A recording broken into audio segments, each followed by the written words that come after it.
Hi students, in last lecture we have studied the concept of inertia. Inertia in linear motion and inertia in rotational motion. What is inertia? The property which opposes the motion of the body by itself is called as the inertia. The property which opposes the linear motion of the body is called as the linear inertia.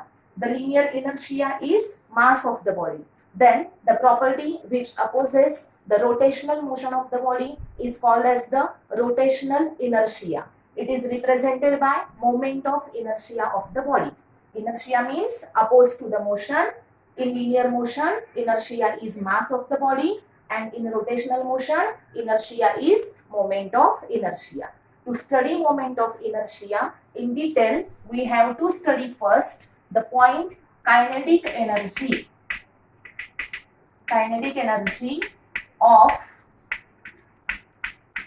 rotating body. To study moment of inertia in detail, we have to study this point first, then we understand what is the moment of inertia. Consider a rigid body. Rigid body means what? A body which does not change its dimensions under the action of external force is called as the rigid body. It has no regular shape. It is of any shape. Consider a rigid body of mass m. This body is rotating about axis passing through point O. Consider this axis passing through point O. He body rotate होती है about this axis. त्यानंतर इथं direction आहे रोटेशनची anti clockwise. It is rotating in anti-clockwise direction with constant angular speed omega. ओमेगाची value कशी आहे तर कॉन्स्टंट आहे. बॉडी मध्ये n number of particles आहेत. Body consists of n number of particles having masses m1, m2 up to mn. These are masses of n particles. Suppose m1 is here, m2 is here, and m3 here is mn. These particles are situated at distances r1, r2 up to rn from the axis of rotation. Suppose r1 is the distance between axis of rotation and mass m1. Then r2 is the distance between axis of rotation and mass m2. r3 is the distance between axis of rotation and mass m3. Then rn is the distance between axis of rotation and mass mm. Okay. Then if we consider here angular speed is constant. Angular speed is constant. We know that v equal to r omega. V equal to r omega. Omega is constant, but r is variable. R is different for each mass. Here the distance is rn, r1, r2, r3 up to rn. R are different for each particle. Angular speed is constant. Omega constant आहे. R ची value different आहे आणि R different असल्यामुळे V ची value ही प्रत्येक particle साठी काय असेल डिफरंट असेल. सपोज पार्टिकलचं मास आहे m1, त्याच्यासाठी लिनियर स्पीड असेल v1. पार्टिकलचं मास असेल m2, लिनियर स्पीड असेल v2. असं nth पार्टिकल साठी लिनियर स्पीड काय असेल vn असेल. आता हे लिनियर स्पीड दाखवले कुठे जातील? डायरेक्शन असेल त्यांची टँजेन्शियल. कुठे? पार्टिकलच्या मासला अँटी क्लॉकवाइज मोशन मध्ये काय असणार आहे? टँजेन्शियल असणार आहे. इथे आहे v1, इथे असेल v2, त्यानंतर इथे टँजंट काढली ही असेल v3 आणि इकडे टँजंट काढली की ही दाखवेल vn. आता इथे अँटी क्लॉकवाइज रोटेशन आहे हे इथे दाखवलं जाईल. ओके, सगळ्यांना डायग्राम समजली का बघा? बॉडीचा मास m, n number of particles, त्यांचे मासेस m1 टू mn इथे डिस्टन्स वर सिच्युएटेड आहेत. r1 पासून rn पर्यंत त्यांचे डिस्टन्सेस आहेत. r डिफरंट आहे, ओमेगा कॉन्स्टंट आहे आणि त्याच्यामुळे v कसं असेल? डिफरंट असेल. आता आपण सांगतोय इथे की लिनियर स्पीड प्रत्येक पार्टिकलचं कसं आहे? डिफरंट आहे. मग आपली फर्स्ट स्टेप काय असेल? तर प्रत्येक पार्टिकलचं जे डिफरंट लिनियर स्पीड आहे ते आपल्याला फाइंड आउट करायचं आहे. आता आपल्याला एक स्टँडर्ड फॉर्म्युला माहिती आहे. कोणता? v equal to R omega. हा फॉर्म्युला माहित आहे. तर याच्यावरून आपण v1 इक्वल टू काय लिहू शकतो? r1 omega. v2 equal to काय लिहू शकतो? r2 omega. अशाच पद्धतीने vn इक्वल टू काय असेल? rn omega. ही झाली आपली फर्स्ट स्टेप. त्यानंतर सेकंड स्टेप मध्ये आपल्याला फाइंड आउट करायची आहे प्रत्येक पार्टिकलची कायनेटिक एनर्जी काय आहे. फर्स्ट स्टेप मध्ये आपण फाइंड आउट केलं लिनियर स्पीड काय आहे. आता सेकंड स्टेप मध्ये आपण फाइंड आउट करणार आहे प्रत्येक पार्टिकलचं कायनेटिक एनर्जी काय आहे. कायनेटिक एनर्जी ई या सिम्बॉलने दाखवली तर ई इक्वल टू फॉर्म्युला काय असेल half M V square. E equal to 1/2 M V square. मग अशा प्रकारे E1 काय असेल half M1 V1 square. E2 काय असेल हाफ M2 V2 स्क्वेअर. असंच En काय असेल तर हाफ Mn Vn स्क्वेअर. आता इथे सपोज आपण V1 ची व्हॅल्यू पुटअप केली. V1 इक्वल टू काय आहे R1 ओमेगा. ती इथं टाकली व्हॅल्यू तर हे इक्वेशन काय येईल बघा half M1 R1 square omega square. इथे इक्वेशन काय येईल half M2 R2 square omega square. हे इक्वेशन काय येईल half Mn Rn square omega square. हे आपल्याला कायनेटिक एनर्जी मिळाल्या कोणाच्या n पार्टिकल्सच्या. जर आपल्याला n पार्टिकल्सच्या कायनेटिक एनर्जी माहित आहेत तर आपल्याला टोटल बॉडीची कायनेटिक एनर्जी फाइंड आउट करायची आहे. ती कशी फाइंड आउट केली जाईल तर टोटल बॉडीची कायनेटिक एनर्जी आहे ई. कशी फाइंड आउट करायची तर E1 plus E2 plus up to काय कराल En म्हणजे n पार्टिकल्सच्या कायनेटिक एनर्जीची जर तुम्ही सम घेतली तर तुम्हाला टोटल बॉडीची कायनेटिक एनर्जी मिळेल which is equal to E1 काय आहे बघा half M1 R1 square omega square. E2 आहे half M2 R2 square omega square plus up to last काय येईल half Mn Rn square omega square equal to याच्यातून half common निघाला सगळ्यातून.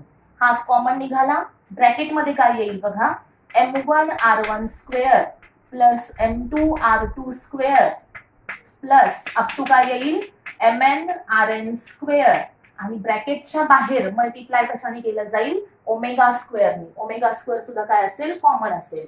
Half M1 R1 square plus M2 R2 square plus up to Mn Rn square. Bracket complete झालं. ब्रॅकेटच्या बाहेर omega square आपण common काढला which is equal to half हे जे आहे M1 R1 square plus M2 R2 square plus up to Mn Rn square याच्याऐवजी आपण असं लिहू शकतो summation Mi Ri square. Summation Mi Ri square. इथे 1 2 आणि अप टू n याच्याऐवजी आपण काय लिहिला आय लिहिला आणि आय ची व्हॅल्यू 1 to n असेल. आय मीन्स 1 to n हे सफिक्स आहेत ना सगळे. मग Mi Ri स्क्वेअर आय ची व्हॅल्यू कुठून कुठपर्यंत आहे तर 1 पासून n पर्यंत. त्यानंतर ब्रॅकेटच्या बाहेर काय आहे तर ओमेगा स्क्वेअर. बघा formula half into bracket summation Mi Ri square into ब्रॅकेटच्या बाहेर काय आहे तर ओमेगा स्क्वेअर आहे. आता हे जे इक्वेशन आहे हे इक्वेशन आपल्याला कोणाचं मिळालं तर कायनेटिक एनर्जी. ही कायनेटिक एनर्जी आहे कुणाची तर ह्या बॉडीची टोटल बॉडीची. बॉडीचं मोशन कसलं आहे रोटेशनल मोशन आहे म्हणजे ही कायनेटिक एनर्जी आहे रोटेशनल मोशन मध्ये असणाऱ्या बॉडीची कायनेटिक एनर्जी. म्हणजेच काय kinetic energy of the rotating body और kinetic energy of the rotational motion is equal to half summation Mi Ri square into omega square. पण आपल्याला आता हे माहित आहे की ट्रान्सलेशनल कायनेटिक एनर्जी काय असते. ट्रान्सलेशनल कायनेटिक एनर्जी काय असते बघा half mv square. Translational kinetic energy काय असते हाफ mv स्क्वेअर. आता इथे कॅपिटल M हे कुणाचं मास घेतलं आपण टोटल बॉडीचं मास घेतलं. v म्हणजे काय टोटल बॉडीचं लिनियर स्पीड आहे. हे टोटल बॉडीचं मास आणि हे टोटल बॉडीचं लिनियर स्पीड याच्यावरून आपल्याला त्या टोटल बॉडीची ट्रान्सलेशनल कायनेटिक एनर्जी मिळेल. इथे आपल्याकडे आहे रोटेशनल कायनेटिक एनर्जी. इथे आहे ट्रान्सलेशनल कायनेटिक एनर्जी. जर तुम्ही ह्याला आपण म्हणूया इक्वेशन 1 आणि ह्याला इक्वेशन 2 म्हणूया. जर दोन इक्वेशन्स कम्पेअर केले तर काय लक्षात येते बघा इथे हाफ आहे इथे पण हाफ आहे. हे दोन्ही सेम आहे. त्यानंतर इथे व्ही आहे. व्ही म्हणजे काय तर आता ट्रान्सलेशनल कायनेटिक एनर्जी आहे ना म्हणजे बॉडी कोणत्या मोशन मध्ये आहे ट्रान्सलेशनल मोशन मध्ये. म्हणजेच कोणत्या मोशन मध्ये आहे लिनियर मोशन मध्ये. मग लिनियर मोशन मध्ये स्पीड कोणतं असतं लिनियर स्पीड आणि लिनियर स्पीडचा सिम्बॉल आहे व्ही. म्हणून इथे घेतलंय आपण लिनियर स्पीड. आता इथे बॉडी कशामध्ये आहे, रोटेशनल मोशन मध्ये, आणि त्याच्यामुळं रोटेटिंग बॉडीसाठी स्पीड जे यूज करतो आपण ते कोणतं असतं, अँग्युलर स्पीड. म्हणजे इथे हाफ हे दोन्ही सेम आहे. इथं लिनियर स्पीडचा स्क्वेअर घेतलाय, इथे अँग्युलर स्पीडचा स्क्वेअर घेतलाय. म्हणजे आता राहिलं काय बघा, इथे एम राहिलाय. एम म्हणजे काय, मास ऑफ द बॉडी, आणि इथे ब्रॅकेटमध्ये summation M I R I square हा फॅक्टर रिमेनिंग आहे. याचा अर्थ इथं हाफ आणि हाफ सेम आहे, व्ही आणि ओमेगा यांचं फंक्शन सेम आहे. म्हणजे इथं मास हे जे आहे लिनियर मोशन मधलं त्याच्याशी अनालॉगस असणारी रोटेशनल मोशन मधली फिजिकल क्वांटिटी कोणती आहे, तर summation M I R I square.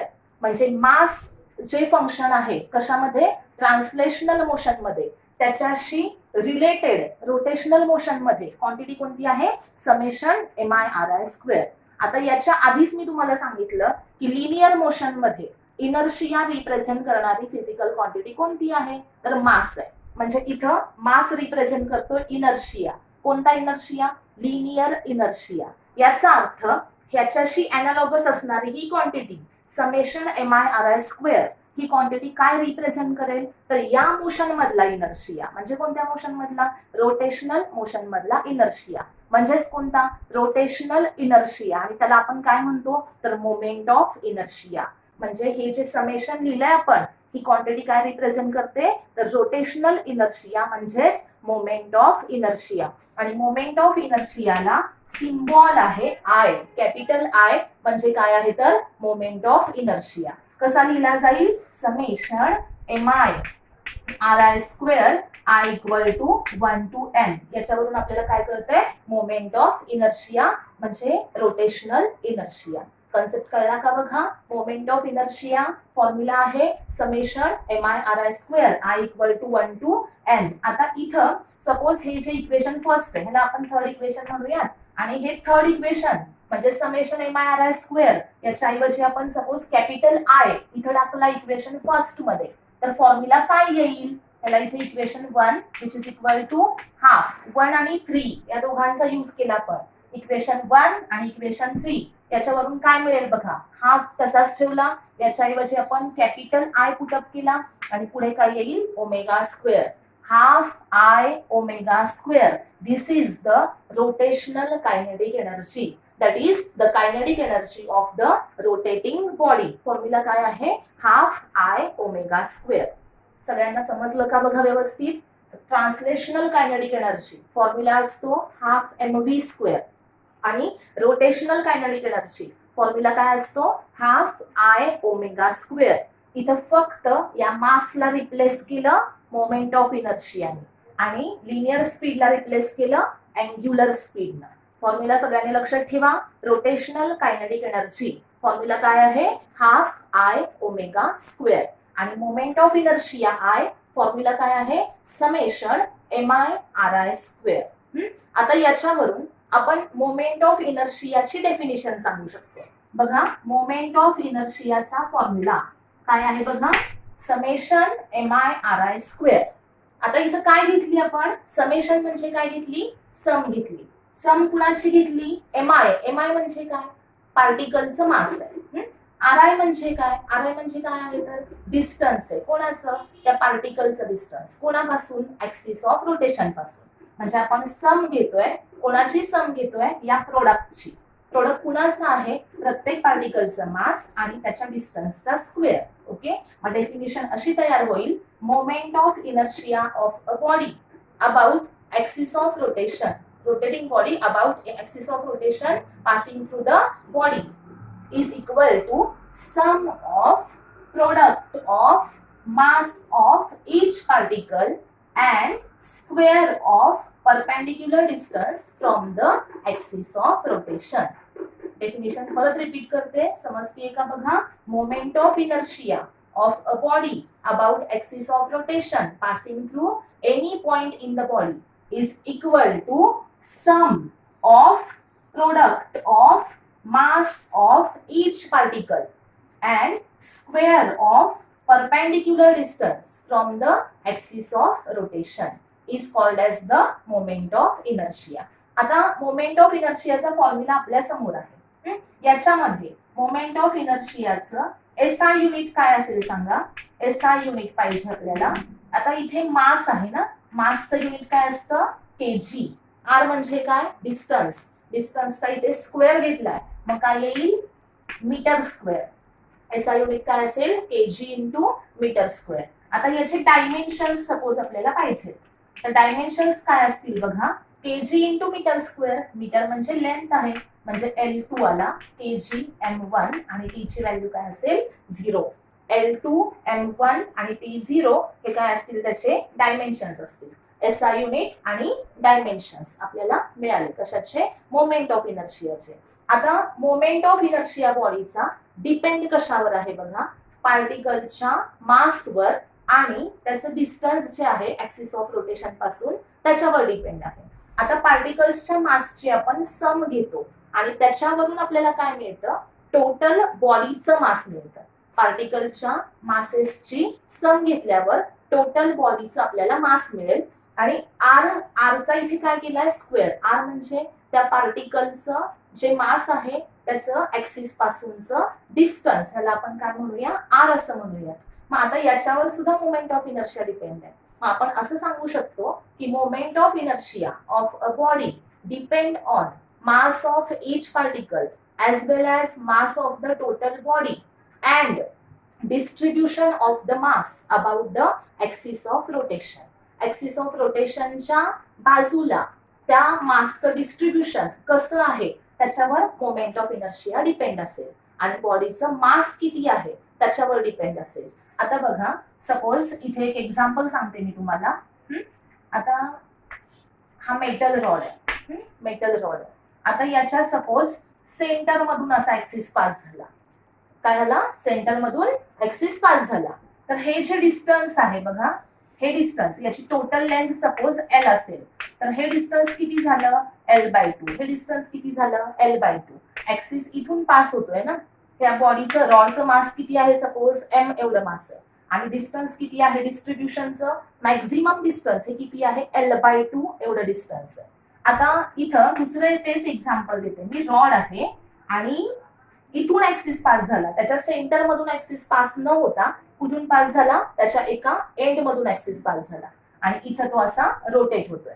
आता बघा इथं ऍक्सिस आहे आणि ऍक्सिस पासून इथं जो लास्ट पार्टिकल आहे बॉडीचा त्याचा डिस्टन्स किती आहे L एवढा आहे. म्हणजे इथं R ची व्हॅल्यू किती येते तर L/2. इथं R ची व्हॅल्यू किती येते तर L येते. म्हणजे R ची व्हॅल्यू मॅक्झिमम कुठे आहे बघा या सेकंड एक्झाम्पल मध्ये. फर्स्ट टाइप मध्ये R ची मॅक्झिमम व्हॅल्यू किती आहे L/2. म्हणजे ऍक्सिस ऑफ रोटेशन पासून मास जास्तीत जास्त लांब किती आहे तर L/2 या डिस्टन्सवर. R = L/2 असेल. या केसमध्ये हा मेटल रॉड आहे त्याच्या एंड मधून ऍक्सिस पास झाला तर ऍक्सिस ऑफ रोटेशनचं एखाद्या पार्टिकल पासूनचं मॅक्झिमम डिस्टन्स हे किती येते तर L येते. म्हणजे या केसमध्ये त्याची व्हॅल्यू कशी आहे तर जास्त आहे याच्यापेक्षा. मग R ची व्हॅल्यू इथं जास्त आहे. मग आपण मोमेंट ऑफ इनर्शिया कसा लिहितो तर mr² म्हणजे समेशन mr² असं घेतोय ना. सपोज R ची व्हॅल्यू जास्त झाली तर मोमेंट ऑफ इनर्शिया काय होणार आहे इन्क्रीज होणार. R इन्क्रीज झाला मोमेंट ऑफ इनर्शिया इन्क्रीज होईल. मास इन्क्रीज झालं मोमेंट ऑफ इनर्शिया इन्क्रीज होईल. R डिक्रीज झाला moment of inertia decrease. Mass decrease झालं moment of inertia decrease. Okay म्हणजे I हा M आणि R ला कसा आहे डायरेक्टली प्रपोर्शनल. ज्यावेळेस या दोन्ही व्हॅल्यू इन्क्रीज होतील त्यावेळेस I इन्क्रीज होईल. ज्यावेळेस या डिक्रीज होतील त्यावेळेस I डिक्रीज होईल. म्हणून या दोन्ही केसेसमध्ये इथे मोमेंट ऑफ इनर्शिया जास्त असेल का तर R ची व्हॅल्यू जास्त आहे आणि इथे मोमेंट ऑफ इनर्शिया काय असेल कमी असेल याच्यापेक्षा का तर इथं R लेस आहे. ओके हा पॉइंट कळला का बघा. मोमेंट ऑफ इनर्शिया म्हणजे काय sum of product of mass of each particle and square of perpendicular distance between from the axis of rotation. SI unit काय आहे kg मीटर स्क्वेअर. डायमेन्शन्स काय आहेत L2 M1 T0 आणि इथं काय सांगितलं मोमेंट ऑफ इनर्शिया डिपेंड कुणावर आहे तर मास ऑफ इच पार्टिकल म्हणजेच कोणावर डिपेंड आहे बॉडीच्या मासवर डिपेंड आहे. आणि कोणावर डिपेंड आहे तर त्या बॉडीचं जे मास आहे त्याचं distribution about the axis of rotation कसं आहे त्याच्यावर मोमेंट ऑफ इनर्शिया डिपेंड असेल. ओके आता आपण असं बघूयात की बॉडी सपोज कंटिन्युअस मॅटरची बनलेली आहे, म्हणजे बॉडीमध्ये नंबर ऑफ पार्टिकल्स नाही आहे. बॉडी कशाची बनली आहे? कंटिन्युअस मॅटरची. याच्या आधी आपण जो मोमेंट ऑफ इनर्शियाचा फॉर्म्युला बघितला, I equal to summation MI/RI square, तो कधी यूज करायचा? When the body is made up of number of particles, त्यावेळेस तुम्ही तो फॉर्म्युला यूज करू शकता. पण सपोज बॉडी ही नंबर ऑफ पार्टिकल्सची न बनता कशाची बनलेली आहे? कंटिन्युअस मॅटरची. तर त्या केसमध्ये काय करायचं बघा, इथे बघा बॉडीचं मास आहे m. m is the mass of the total body. Body is rotating about the axis of rotation passing through point O in anti clockwise direction. आता या टोटल बॉडीचं मास m आहे, याच्यामध्ये n पार्टिकल्स नाहीयेत ना, मग आपण काय कन्सिडर करूयात? तर बॉडीमध्ये एक छोटं इनफायनाइटसिमली स्मॉल असं एक मास आपण कन्सिडर केलं, जे काय आहे? dm. dm is the infinitesimally small mass of the particle. Okay, आता सपोज ते या पॉइंटला इथं सिच्युएटेड आहे. dm हे छोटं मास आहे आणि ते किती डिस्टन्सवर आहे ऍक्सिस पासून? r या डिस्टन्सवर आहे. मग आता या केसमध्ये काय केलं जातं बघा, तर तुम्ही I इक्वल टू याच्या आधीचा फॉर्म्युला असा घेतला होता, summation MI/RI square I equal to 1 to n असा फॉर्म्युला होता. आता या फॉर्म्युल्यामध्ये चेंज काय होईल बघा, जर अशी केस असेल तर या समेशनला रिप्लेस केलं जाईल इंटिग्रेशन. आपल्याला माहित आहे की स्मॉल क्वांटिटी आपल्याला माहिती आहे आणि त्याच्यावरून सपोज आपल्याला लार्ज क्वांटिटी फाइंड आउट करायची आहे, तर आपण काय करतो? त्या क्वांटिटीचं इंटिग्रेशन घेतो. जसं की आपल्याला स्मॉल वर्क डन माहिती आहे, त्याचं इंटिग्रेशन घ्या, मग तुम्हाला काय मिळतं? Total work done W. त्याच प्रकारे आपण काय करतोय, तर आपल्याला डीएम माहिती आहे, स्मॉल मास माहिती आहे ना, त्याच्यावरून लार्ज मास काढायचं, तर मग काय करायचं? त्याचं इंटिग्रेशन घ्यायचं. मग I इक्वल टू या समेशनच्या ऐवजी इथं साइन कोणतं आलं? इंटिग्रेशनचं साइन आलं. हा जो मास MI आहे त्याच्याऐवजी इथे आपण जे मास कन्सिडर केले DM ते घेऊयात. RI म्हणजे काय? तर डिस्टन्स, त्या मासचं ऍक्सिस ऑफ रोटेशन पासूनचं डिस्टन्स R आहे आणि त्याचा काय केला आपण? स्क्वेअर केला. फॉर्म्युला काय तयार झाला? तर I equal to integration R square dm. This is the formula when the body is not made up of number of particles, it is made up of continuous matter. सगळ्यांनी लक्षात ठेवायचंय, हा formula कधी वापरायचा आहे? बॉडी नंबर ऑफ पार्टिकल्सची बनलेली असेल. आणि हा फॉर्म्युला कधी यूज करायचा आहे? बॉडी कंटिन्युअस मॅटरची बनलेली असेल. तर छोटं मास कन्सिडर केलं, त्याचं डिस्टन्स घेतलं आणि काय केलं? Integration R square dm. इथे SI युनिट, डायमेन्शन सगळं काही सेम आहे, फक्त चेंज काय बघा, समेशनला रिप्लेस कुणी केलेलं आहे? तर इंटिग्रेशन. एवढाच फक्त याच्यामध्ये चेंज आहे. त्यानंतर नेक्स्ट पॉइंट आपण बघूया, radius of gyration. Radius of gyration. आता रेडियस ऑफ गायरेशन म्हणजे काय बघा, सपोज आतापर्यंतचे आपण एक्झाम्पल बघितले अशा प्रकारे होते बघा, ही बॉडी आहे आणि त्याच्यातून ऍक्सिस पास होतोय आणि ती बॉडी त्याच्या भोवती काय होतीये? रोटेट होतीये. असे एक्झाम्पल आतापर्यंत आपण बघितले. म्हणजे सपोज हा चॉक आहे आणि हा चॉक काय होतोय? असा रोटेट होतोय, म्हणजे ऍक्सिस त्या बॉडी मधून पास झालाय, असं एक्झाम्पल आता आपण बघितलं. पण सपोज हे असं नाहीये. आता काय केलं आपण? एक स्ट्रिंग घेतली, त्या स्ट्रिंगला एक स्टोन कनेक्ट केला आणि तो स्टोन, इथं स्ट्रिंग तुम्ही काय केलेली आहे? अशी हातामध्ये पकडली, त्याला स्टोन कनेक्ट केला एका एंडला आणि ती व्हिरल केली हॉरिझॉन्टल सर्कल मध्ये. तर काय होणार आहे? हा स्टोन हॉरिझॉन्टल सर्कल मध्ये रिव्हॉल्व्ह होईल आणि ऍक्सिस कुठून पास होईल? तर या पॉइंट मधून असा ऍक्सिस पास होणार आहे. आता सपोज ह्याला आपण C नाव दिलं, हा काय आहे? सेंटर आहे. आता ही जी आहे ही काय दाखवते तुम्हाला? हा सरफेस जो आहे हा काय दाखवेल? तर पाथ दाखवेल, ज्या पाथ वरून काय होणार आहे? हा स्टोन रिव्हॉल्व्ह होणार आहे. हा आहे स्टोन, स्टोन या पाथ वरून रिव्हॉल्व्ह होतोय. आता जर तुम्ही याचं डिस्टन्स R कन्सिडर केलं तर R म्हणजे काय आहे? तर या स्टोनचं ऍक्सिस ऑफ रोटेशन पासूनचं डिस्टन्स आहे. स्टोनचं ऍक्सिस ऑफ रोटेशन पासूनचं डिस्टन्स आपण काय घेतलं? सपोज R घेतलं आणि या स्टोनचं मास काय आहे? तर कॅपिटल M एवढं मास आहे.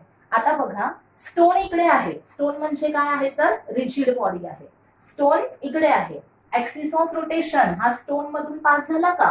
नाही झाला. स्टोनला तुम्ही ही स्ट्रिंग कनेक्ट केली आणि ती हॉरिझॉन्टल सर्कलमध्ये रिव्हॉल्व केली. म्हणजे ऍक्सिस ऑफ रोटेशन पासून स्टोन हा आउटसाइड आहे. ऍक्सिस ऑफ रोटेशन इथं आहे आणि स्टोन इकडे आहे, म्हणजे स्टोन मधून ऍक्सिस ऑफ रोटेशन पास झाला नाही. याचा अर्थ काय की ऍक्सिस ऑफ रोटेशन पासून रिजिड बॉडीचं मास हे पूर्णपणे कुठे आहे, आउटसाइड आहे आणि ते कंटिन्युअसली एका पॉइंटला इथं सिच्युएटेड आहे. म्हणजे काय, कधी आपण रेडियस ऑफ गायरेशन कधी यूज करणार, ज्या वेळेस बॉडीचं टोटल मास हे कुठे असेल, ऍक्सिस ऑफ रोटेशन पासून आउटसाइडला असेल त्यावेळेस. आता हे जे डिस्टन्स आहे ऍक्सिस ऑफ रोटेशन आणि मास, याला आर न म्हणता काय म्हटलं जाईल तर के म्हटलं जाईल. आता आर म्हणजे आपण काय म्हणतो की ऍक्सिस ऑफ रोटेशन आणि बॉडी यांच्यातलं डिस्टन्स असतं. पण इथे काय सांगितली मी केस की बॉडीचं मास कुठे आहे तर आउटसाइड आहे. कोणापासून, ऍक्सिस ऑफ रोटेशन पासून. अशा केसमध्ये हे जे डिस्टन्स आहे या दोघांच्या मधलं त्याला आपण काय म्हणतो, के असं म्हणतो. आणि के म्हणजेच काय आहे तर रेडियस ऑफ गायरेशन. आता हे लक्षात ठेवा की it is the distance between axis of rotation and mass of the body when whole mass of the body is situated outside at one point from the axis of rotation. म्हणजे बॉडीचं मास आउटसाइडला आहे त्यावेळेस त्याचं आणि ऍक्सिस ऑफ रोटेशन या दोघांच्यातलं distance म्हणजे काय असेल तर रेडियस ऑफ गायरेशन. आता मला मोमेंट ऑफ इनर्शिया या बॉडीचा फाइंड आउट करायचा आहे. Moment of inertia equal to formula काय असतो तर summation MI/RI². I equal to काय असतं 1 to m. पण आता इथे ऍक्सिस ऑफ रोटेशनच्या बाजूला नंबर ऑफ पार्टिकल्स नाहीत रिव्हॉल्व्ह होत. कोण रिव्हॉल्व्ह होत आहे तर होल बॉडी रिव्हॉल्व्ह होते. म्हणजे बॉडीचं एकच मास त्या ऍक्सिस भोवती काय होत आहे, रिव्हॉल्व्ह होते. मग आपण सम घेणार का, सम नाही घेणार. बॉडीचं एकच मास आहे त्याच्यामुळे तुम्ही काय म्हणू शकता की आय इक्वल टू बॉडीचं मास आहे आणि इथं डिस्टन्सचा स्क्वेअर घ्यायचा आहे. म्हणजे त्या बॉडीचं ऍक्सिस पासूनचं जे डिस्टन्स आहे ते डिस्टन्स आहे के आणि त्याचा काय घेतला आपण स्क्वेअर. मग आय इक्वल टू MK² असा आपल्याला फॉर्म्युला मिळाला. I equal to MK². K is the radius of gyration and M is the mass of the body. आता याचं SI युनिट जर आपल्याला सांगायचं असेल कशाचं, रेडियस ऑफ गायरेशनचं. रेडियस आहे ना, रेडियस म्हणजे काय, डिस्टन्स आहे. मग त्याचं SI युनिट काय असणार आहे M. डायमेन्शन्स काय असणार आहे, डायमेन्शन्स. आता डिस्टन्स आहे मग काय येईल L1 M0 T0 हे काय असतील त्याचे डायमेन्शन्स असतील. सपोज तुम्हाला के चा फॉर्म्युला फाइंड आउट करायचा आहे तर आय इक्वल टू MK² आहे तर के इक्वल टू काय असेल √I/m. के इक्वल टू असेल √I/m.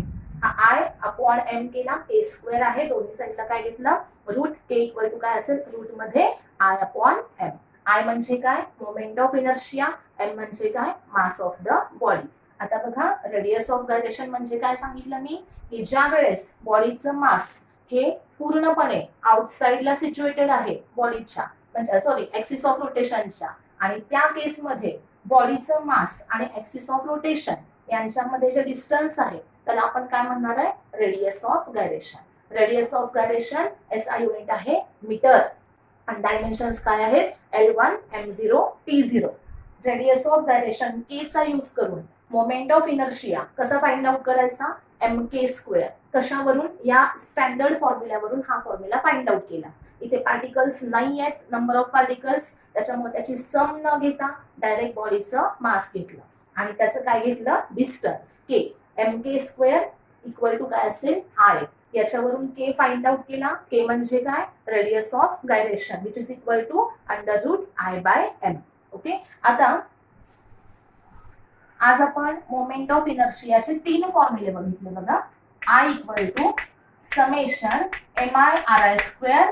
I equal to 1 to m. हा फॉर्म्युला कधी वापरायचा सांगा, कधी वापरायचा ज्यावेळेस बॉडी ही n नंबर ऑफ पार्टिकल्सची बनलेली असेल त्यावेळेस I equal to summation MI/RI² हा फॉर्म्युला यूज करायचा. I equal to integration R² dm हा फॉर्म्युला कधी यूज कराल when body is made up of continuous matter. It is not made up of number of particles. त्यानंतर I equal to MK² हा formula moment of इनर्शियाचा in the form of काय आहे radius of gyration. आता या पुढचा point theorem of parallel axis आणि theorem of perpendicular axis हा आपण नेक्स्ट लेक्चरमध्ये पाहूया.